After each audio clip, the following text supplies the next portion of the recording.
Sekali lagi muslimin, kita nggak kenal dengan hari ibu. Kenapa? Karena semua hari kita milik ibu kita. Pantaskah ibu kita? Pantaskah ibu kita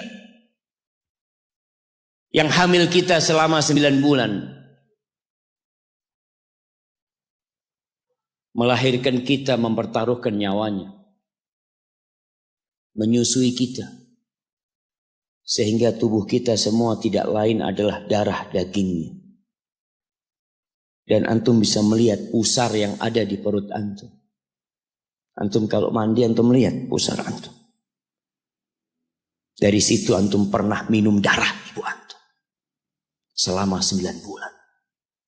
Dari sana. Pantaskah orang yang berkorban segala-galanya buat kita dapat 1 hari dari kehidupan kita? Hanya sehari. Hanya sebuah hadiah. Hanya ucapan terima kasih sekali dalam setahun. Dalam 354 hari. Dalam setahun berapa hari jemaah? Dalam setahun berapa hari? 354 atau 355. Itu umat Islam. Kalender Hijriah. Tapi kalau antum pakai kalender Masehi 360, 65. Kita umat Islam. Apakah pantas ibu kita hanya dapat 1 hari? Kata Nabi SAW, "Raghima anfuh, thumma raghima anfuh, thumma raghima anfuh, qila man ya Rasulullah." Celaka itu orang, sengsara itu orang, penuh dengan debu hidungnya itu orang. Qila, siapa ya Rasulullah SAW? Siapa orang itu? Man adraka walidayhi au ahadahuma thumma lam yadkhulil jannah. Orang yang hidup bersama orang tuanya. Satu atau kedua-duanya. Dia hidup mendapatin 1 atau 2 orang tuanya masih hidup. Celaka orang ini kalau ternyata nggak bisa masuk surga dia jemaah. Jemaah, pintu surga yang paling indah kata Nabi SAW itu orang tua kita, bapak ibu kita. Dan dia dekat sama kita. Dialah yang melahirkan kita. Dialah yang punya jasa besar sama kita. Kalau kepada mereka antum nggak bisa masuk surga lewat keduanya, antum mau lewat pintu yang mana masuk surga? Ustaz, ana mau masuk lewat pintu sodakoh. Bisa jadi sodakoh antum hanya pencitraan dari antum. Karena sama orang tua antum gak baik. Antum berbuat baik sama umat manusia. Antum bangun masjid. Antum bantu anak yatim. Sama orang tua sendiri gak baik. Berarti antum riak selama ini berbuat. Wallahi jamaah. Kita perlu lihat. Awsatu abwabil jannah.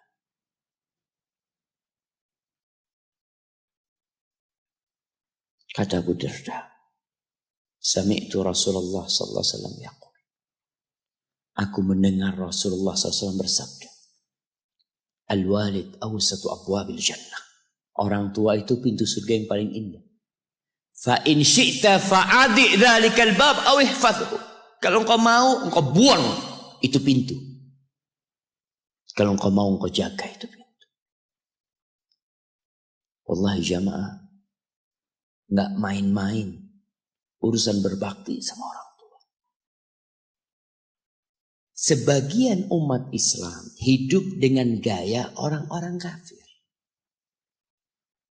Memang di barat itu, mungkin nggak semuanya. Itu anak kalau umur 18 tahun itu sudah bebas.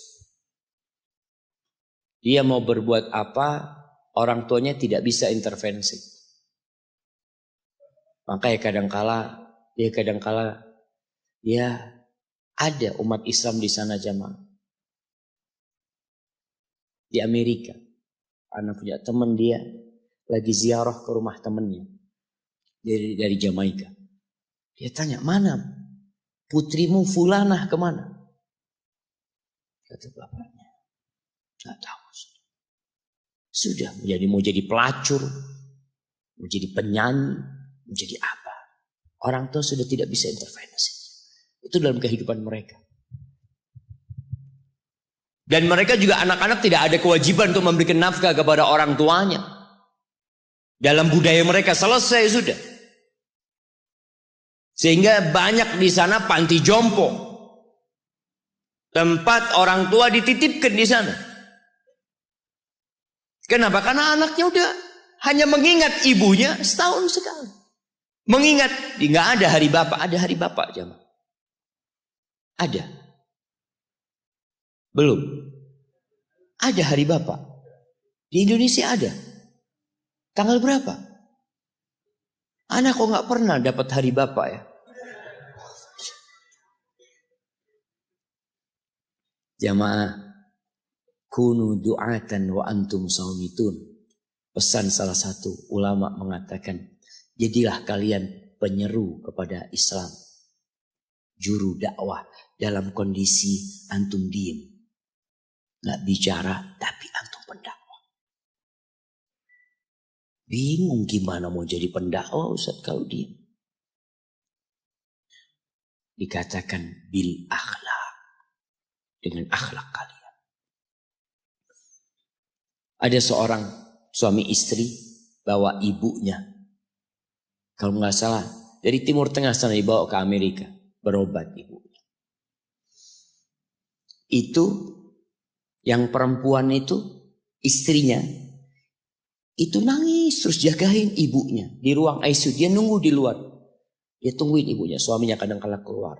Perawatnya itu heran ngelihat dia ini penampilannya gak seperti biasanya di Amerika.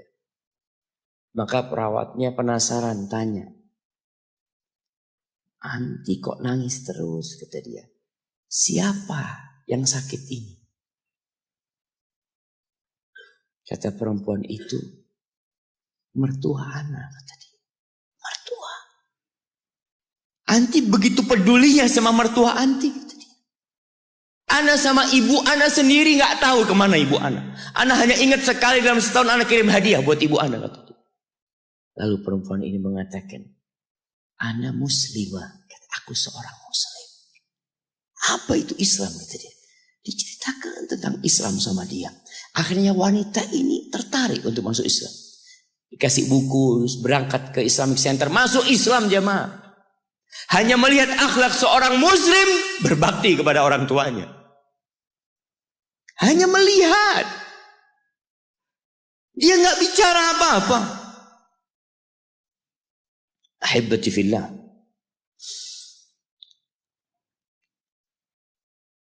Di surat Al-Ahqaf ayat 15. Surat Al-Ahqaf ayat 15. Nanti dibaca. Karena kita itu disuruh membaca sama Allah. Iqra. Dan alhamdulillah semua bisa bawa Quran. Walaupun tidak dalam mushaf, tapi dalam HP-nya. Itu semua punya. Coba yang punya HP dibuka. Buka HP-nya. Malu kalau ada muslim punya HP, nggak ada aplikasi Al-Quran di dalam. WhatsApp ada, YouTube ada, Facebook ada, game ada.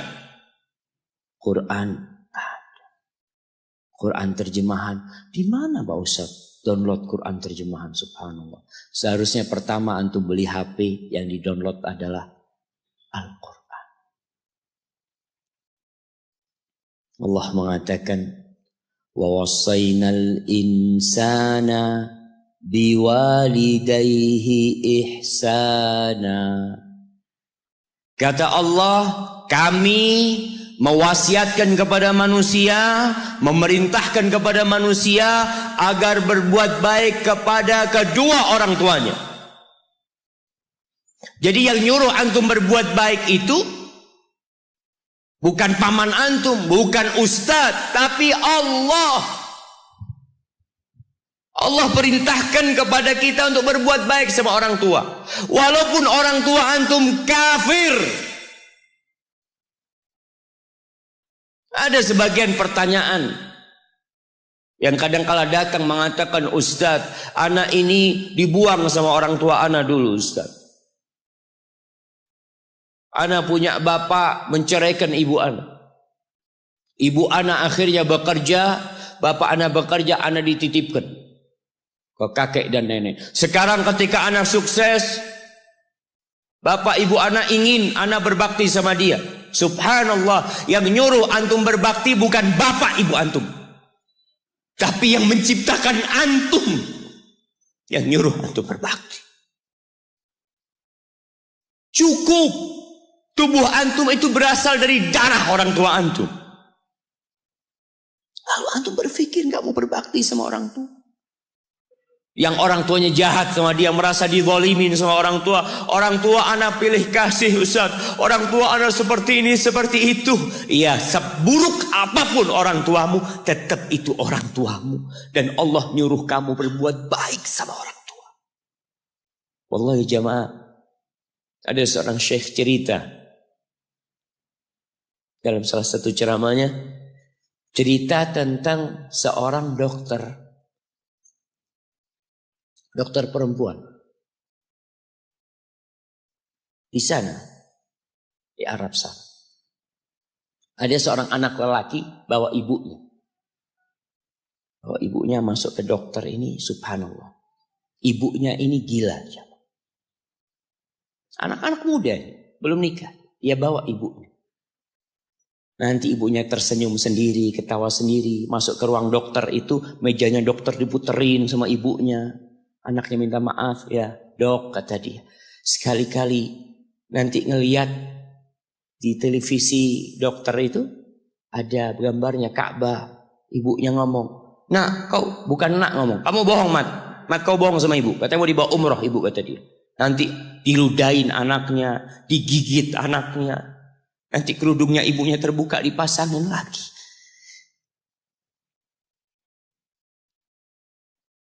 Itu dokter tanya sama anaknya, ini siapa? Ibu anak, kata dia.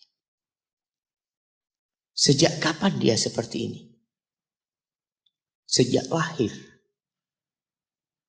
Loh, terus gimana engkau bisa lahir? Iya, sama kakek anak, ibu anak dinikahkan.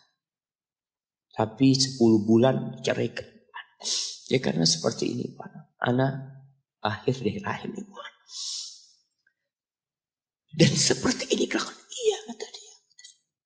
Engkau berbakti sama dia, kata dia. Dia kan gak kenal sama engkau. Iya, dia gak tahu sama anak. Tapi Allah tahu kalau dia ibu anak. Kan?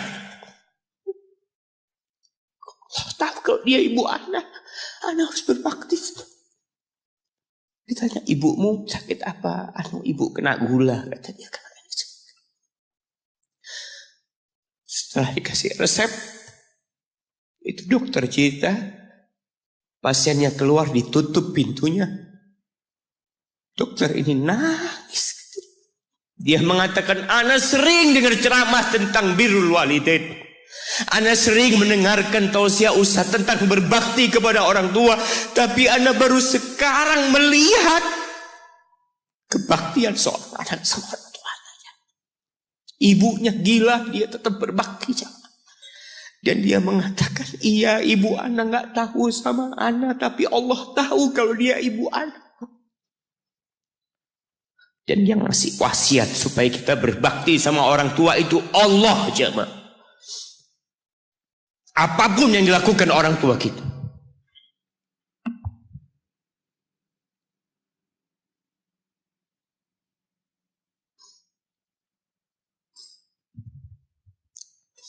Apalagi ibu.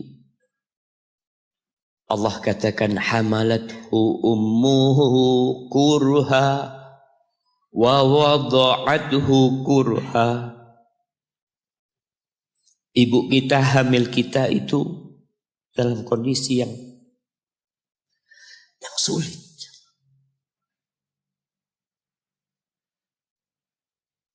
Ada ibu yang harus bed rest demi anaknya lahir. Demi kita lahir, ibu kita itu bed rest. Capek dikit keluar darah. Ada yang harus hamil kita dalam kondisi dia ditinggal sama suaminya. Dia harus cari nafkah sendiri. Ada yang harus muntah-muntah demi kita. Allah. Lalu kita berdiri buat ibu kita. Capek. Diceritakan seorang.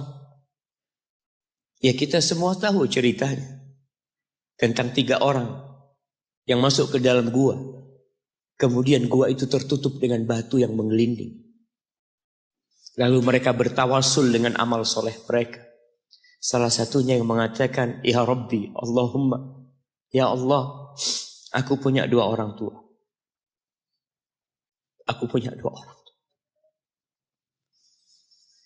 Yang aku senantiasa memberikan susu kepada keduanya sebelum keluarga yang lain minum susu. Dia sudah menikah, dia punya istri, punya anak. Pada suatu hari, ya Allah, aku kejauhan cari rumput. Sehingga aku balik dalam kondisi orang tua sudah tidur. Maka aku peraskan susu buat keduanya, ya Allah. Allah tahu, tapi dia mau cerita sama Allah. Dia ingin tawasul dengan amal soleh dia. Lalu aku taruh di wadah. Aku datang ke bapak ibuku, mereka tidur. Maka aku berdiri di hadapan kedua. Jamaah, bukankah bisa dia taruh di sebelah meja ibunya susu itu? Dia ambilkan meja, taruh di sana, dia bisa tidur. Dia sudah berbakti sama orang tuanya dengan seperti itu. Tapi anak ini tidak. Aku berdiri, ya Allah, aku gak ingin membangunkan keduanya. Dan aku terus berdiri, aku pegang itu susunya. Sampai mau subuh bangun, aku serahkan kepada kedua. Anak-anaknya nangis minta susu. Kata dia, lah, sampai bapak ibu aku minum. Kalian jangan minum. Kita kadang-kala sudah menikah lebih peduli sama istri kita. Lebih peduli sama anak-anak kita. Nggak ada hadis yang mengatakan anak itu pintu surga, jemaah. Yang ada itu orang tua pintu surga. Kita peduli sama anak-anak kita. Beli oleh-oleh buat istrinya. Ditelepon istrinya mau apa, kepingin apa. Pernah kan kau telepon ibumu? Tanya, Umi kepingin apa, Umi?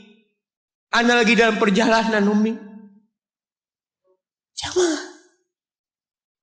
Itu anak, Masya Allah. Dia berdiri. Kenapa dia kuat, jamaah? Karena dia tahu Allah yang nyuruh dia berbakti. Mungkin tidak ada yang melihat berdirinya dia. Tapi Nabi ceritakan berdirinya dia. Dari malam jamaah sampai pagi. Berapa jam dia ingat, ibuku hamil aku 9 bulan. Capek. Ana semakin tahu dengan tugas besar seorang ibu dan pengorbanan seorang ibu. Setelah Ana menikah. Setelah Ana tahu bagaimana istri Ana hamil. Ketika dia harus tidur gak enak. Makan muntah. Muntah aja Ana melihat istri Ana sampai lemas dia. Ana ingat begini ibu Ana hamil. Lalu kita lupa jemaah. Kita sok sukses. Mungkin engkau lebih sukses dari orang tuamu. Tapi kalau enggak ada bapak ibu, engkau enggak akan pernah lahir di muka bumi. Allah ceritakan ibunya hamil dia. Wa wada'athu kurha. Dan melahirkannya dalam kondisi sulit. Kadangkala perut ibu kita itu disobek. Demi kita keluar dari perut ibu kita. Antum meninggalkan luka di ibu. Itu dijahit. Kalau antum anak ketiga, Allahu Akbar. Berapa kali dibelah perut ibu kita coba. Tubuhnya jadi jelek gara-gara kita. Tapi dia nggak peduli, yang penting antum lahir dengan selamat. Kalau ibu kita dikasih pilihan, ini nggak bisa diselamatkan dua-dua. Salah satunya akan meninggal dulu.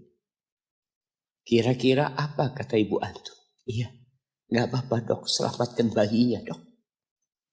Nggak apa-apa dok, biar dia lahir dok. Subhanallah. Berapa banyak ibu yang meninggal dunia ketika dia melahirkan anak. Wa hamluhu wa fisaluhu 30 syahra. Hamilnya dan menyusuinya itu 30 bulan. Artinya bukan ketika antum lahir selesai lelahnya ibu kita. Memang ketika antum lahir dengan selamat, Allahu Akbar. Ibu itu lupa dengan rasa sakit dia 9 bulan. Ibu itu lupa dengan jeritan dia mengeluarkan kita ketika kesakitan. Itu lupa. Dia tersenyum, dia bawa anaknya, ditaruh di dadanya.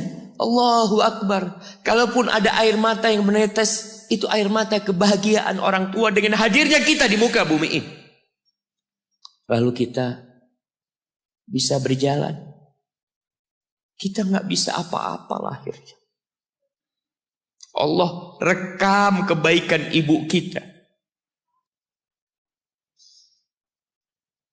Kita disusui sama ibu kita.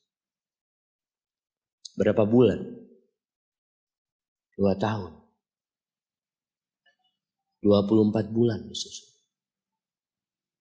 Mungkin ada yang kurang, mungkin ada yang lebih. Tapi yang jelas kondisi kita tidak bisa berbuat apa-apa. Kita hanya bisa menangis jemaah.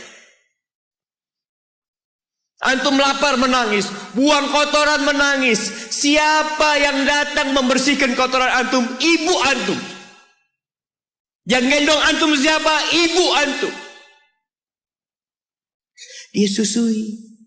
Subhanallah, sampai anaknya agak besar sedikit, diajari bicara sama ibunya, diajak ngomong sama ibunya, diajarin berdiri sama ibunya, diajarin berjalan sama orang tuanya. Allahu Akbar. Kemudian ketika antum sukses, antum berangkat ke luar negeri, antum berangkat ke luar kota, meninggalkan kedua orang tua antum, boleh, asalkan dengan ridho orang tua antum.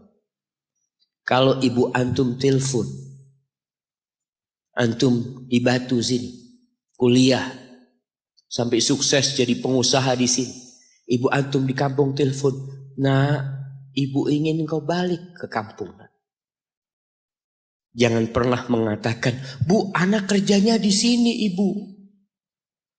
Saya ditugaskan di sini, tinggalkan semua pekerjaanmu, pulang ke rumah.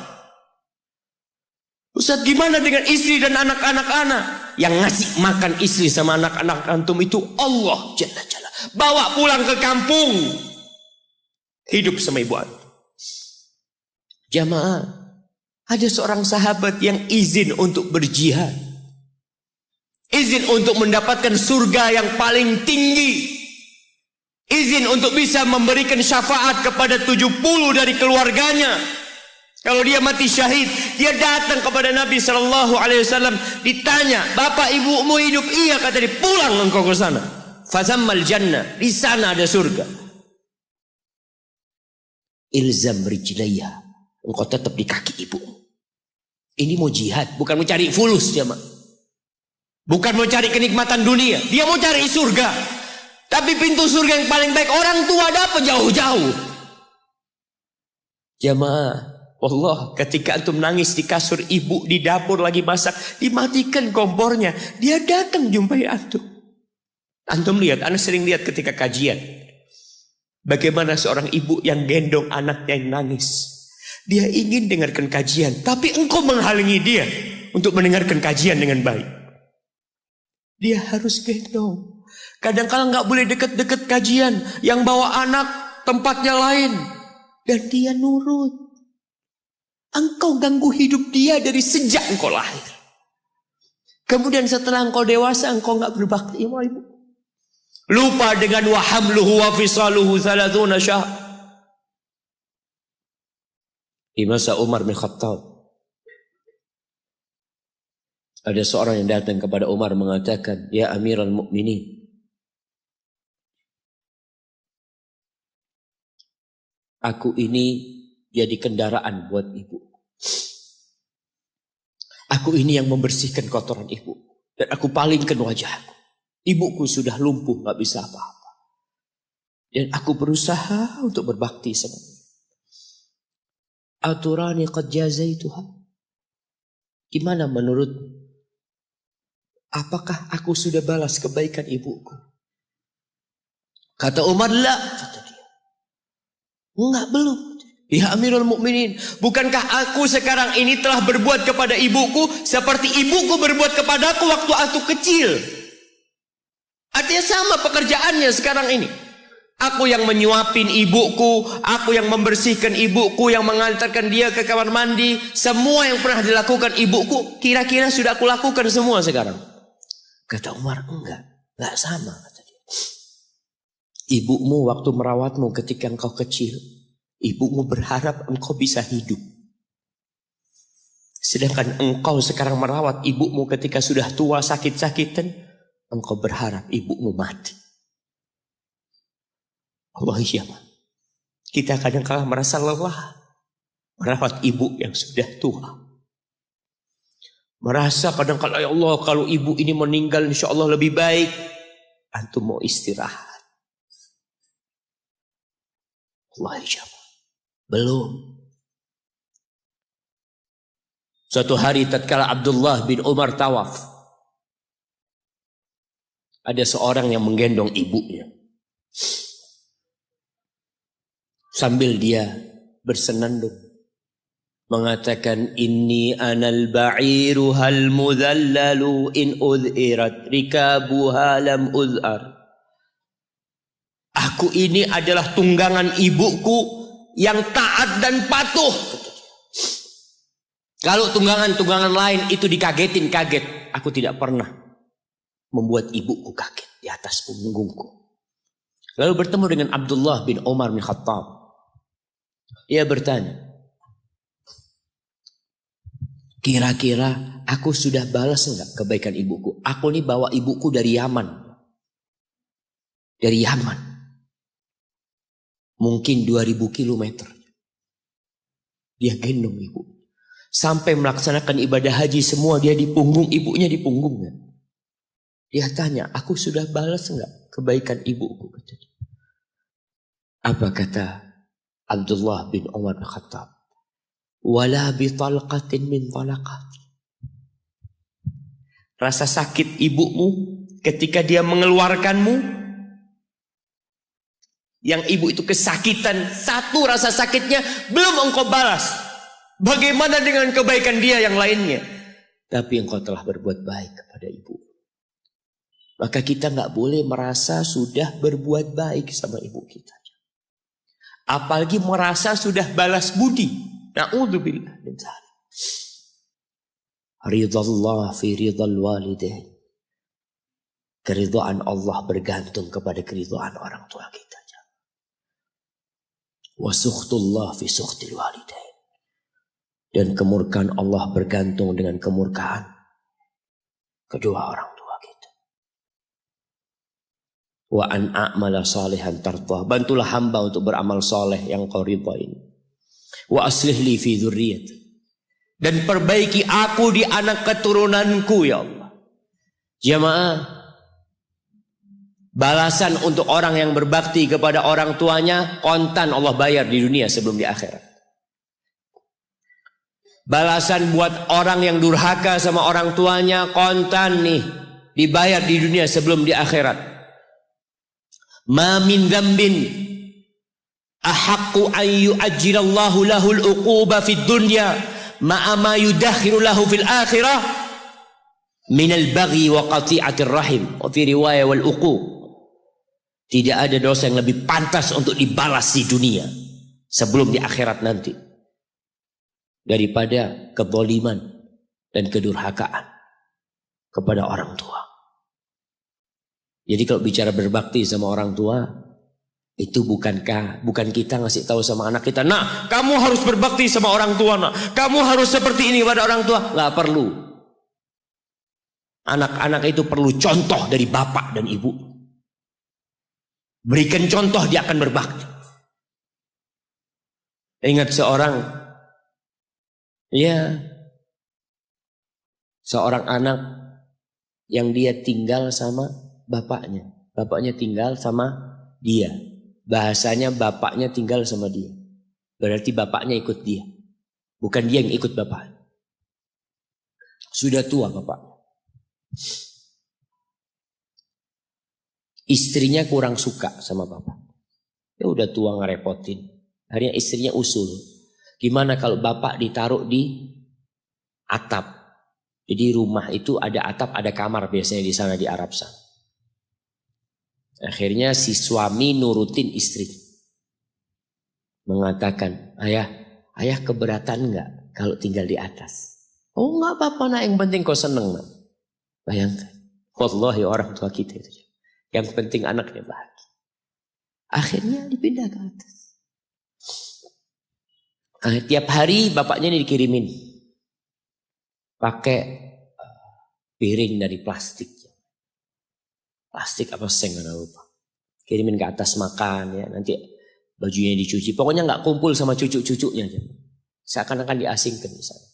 Sampai meninggal dunia. Sudah meninggal, selesai. Orang itu kalau orang tua yang meninggal selesai, sudah beban hidup dia. Padahal itu pintu surga yang sudah ditutup buat antum. Maka sebagian ulama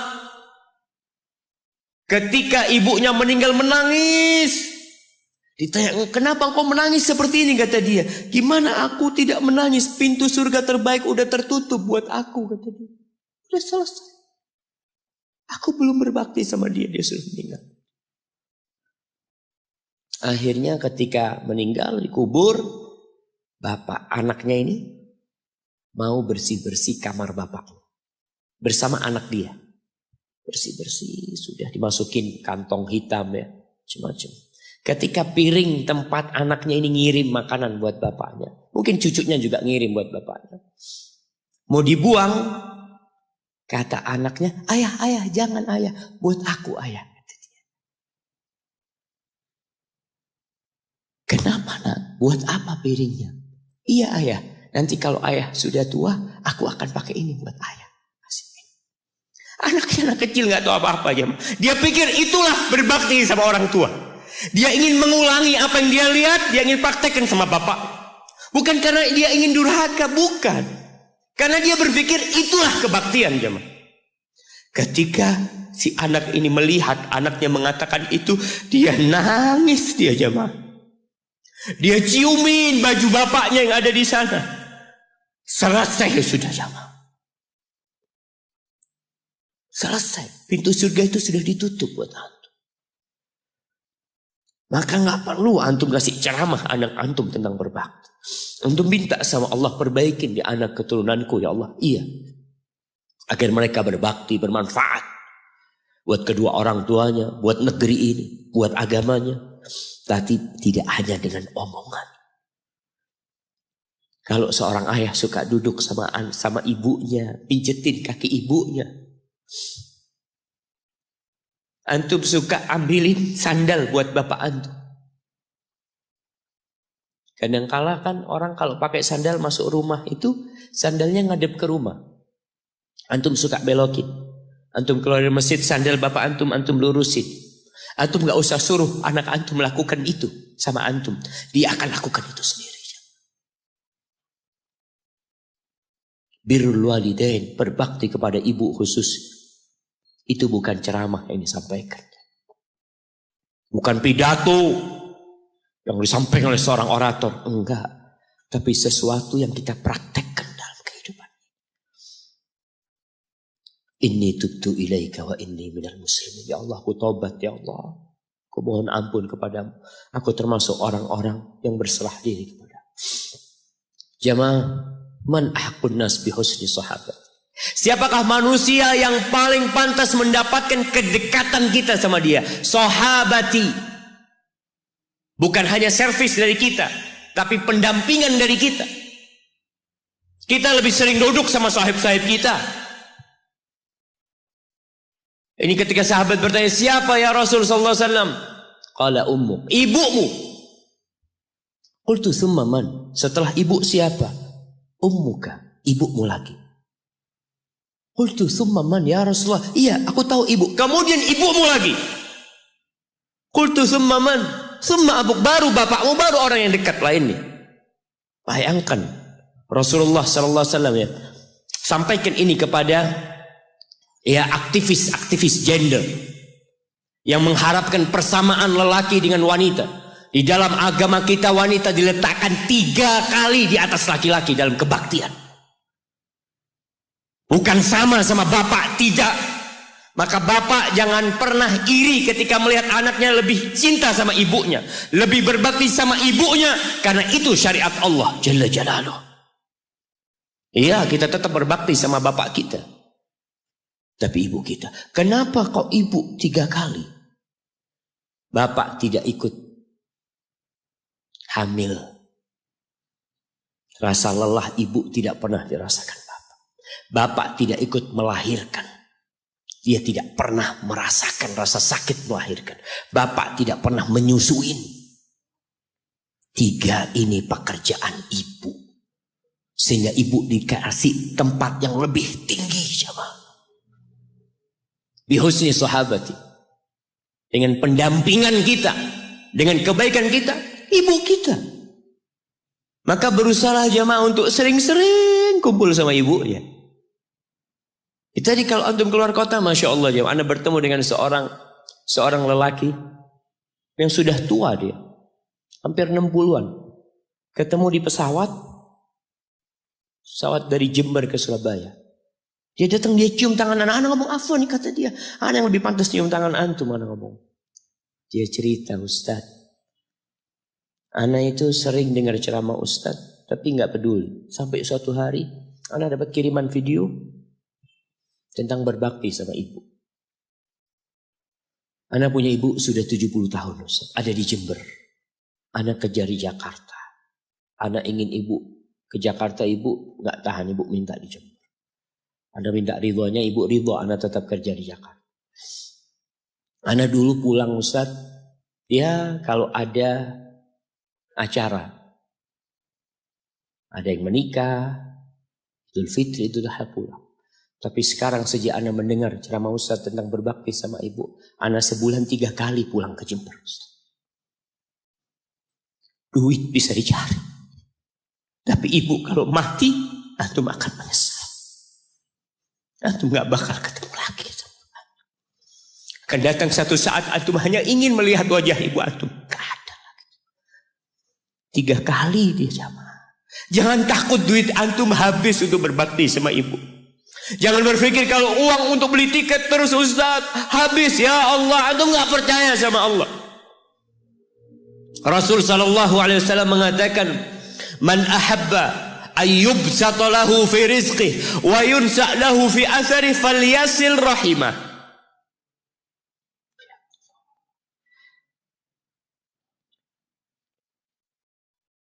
Barang siapa yang ingin rizkinya diluaskan, barang siapa yang ingin umurnya dipanjangkan, apa yang dia lakukan? Sambung rahimnya. Sambung rahim. Rahim kita sendiri, ibu kita. Kita dari sana keluar.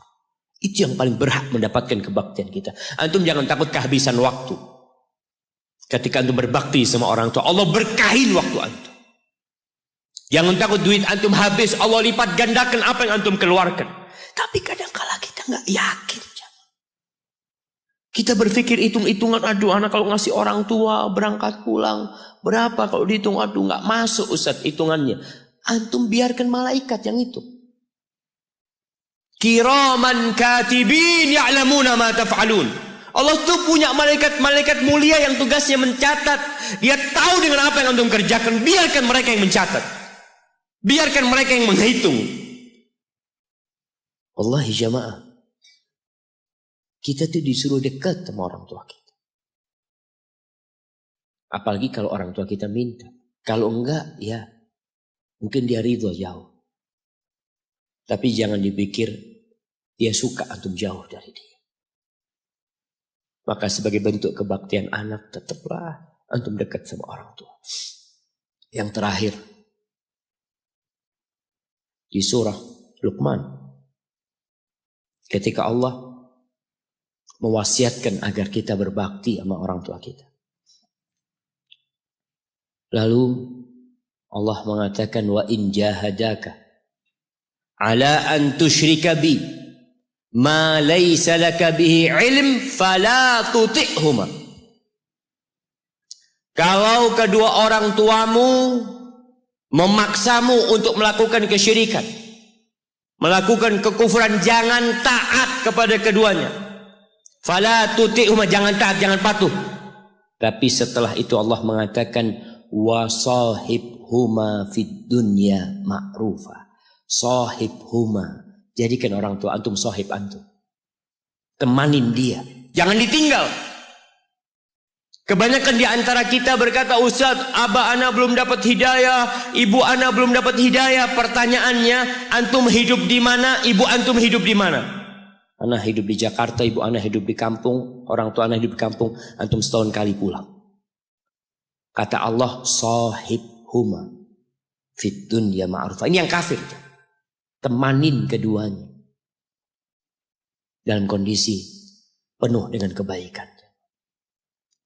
Haibati fillah, sekali lagi ana sampaikan bahwasanya kebaktian kepada orang tua itu memiliki kedudukan yang tinggi setelah bertauhid kepada Allah. Wa qadha rabbuka alla ta'budu illa iyyah wa bil walidain ihsana imma yablughanna 'indaka al-kibara ahaduhuma aw kilahuma fala taqul lahumā uffin wa la tanharhuma wa qul lahumā qawlan karīma. Antum baca nanti surat Al-Isra ayat 23. Antum baca, jangan cuma dengar. Baca tafsirnya. Supaya antum tahu bagaimana Allah menyuruh kita untuk berbakti kepada orang tua kita. Dan apa yang Allah inginkan. Hadza wallahu a'lam bissawab. Itu yang bisa ana sampaikan pada kesempatan kali ini. Apabila itu benar, itu dari Allah Jalla Jalaluh. Kalau ada yang salah dan kurang berkenan itu dari diri anak pribadi, Allah dan Rasul yang terbebaskan dari kesalahan. نور في الظلمات أنسي في خلواتي